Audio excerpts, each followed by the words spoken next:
ओम श्री स्वामी समर्थ.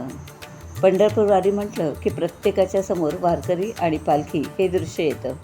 पंढरीच्या वारीकरिता संत तुकाराम महाराज देहू, संत ज्ञानेश्वर महाराज आळंदी, श्री गजानन महाराज शेगाव इत्यादी प्रमुख पालख्या असतात. पंढरीच्या वारीकरिता साधारणपणे 25 ते 30 लाखाहून अधिक वारकरी सहभागी होतात.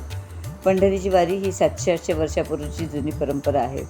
पूर्वी वाहतुकीची साधने नसल्यामुळे विठ्ठल भक्त पायी चालत आषाढी व कार्तिकी एकादशीला पंढरपूरला जात. संत ज्ञानेश्वर, संत नामदेव यांनी आपल्या अभंगातून विठ्ठल भक्तीचा प्रसार केला. पूर्वी पुंडलिक हा अत्यंत आज्ञाधारक मुलगा होता, परंतु लग्नानंतर तो आपल्या वृद्ध आईवडिलांचा छळ करू लागला.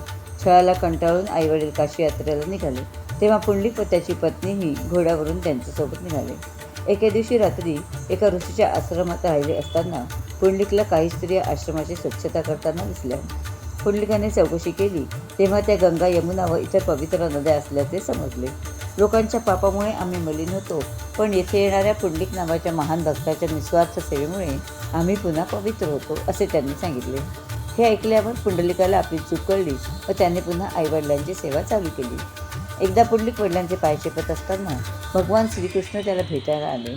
पुंडलिकाने देवाचे दर्शन घेतले व आईवडिलांची सेवा अर्धवट राहू नये म्हणून त्याने जवळची एक वीट देवाकडे भिरकवली व त्यांना त्यावर उभे राहण्यास सांगितले.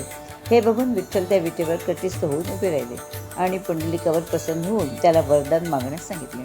तेव्हा पुंडलिक म्हणाला, हे देवा, तू भक्तांच्या कल्याणासाठी असाच या विटेवर युगानुयुगे उभा राहा.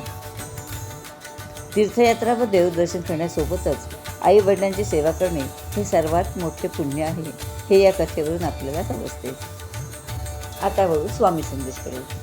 स्वामी सांगतात, जगायचे आहे तर कठोरता मनात ठेवूनच जगा.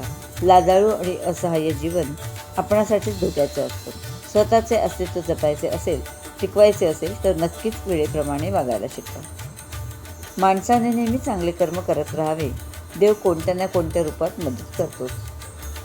स्वामी सांगतात, माझ्या प्रत्येक निर्णयावर आनंदी राहा, कारण मी ते देत नाही जे तुला आवडतं, मी ते देतो जे तुझ्यासाठी चांगलं आहे.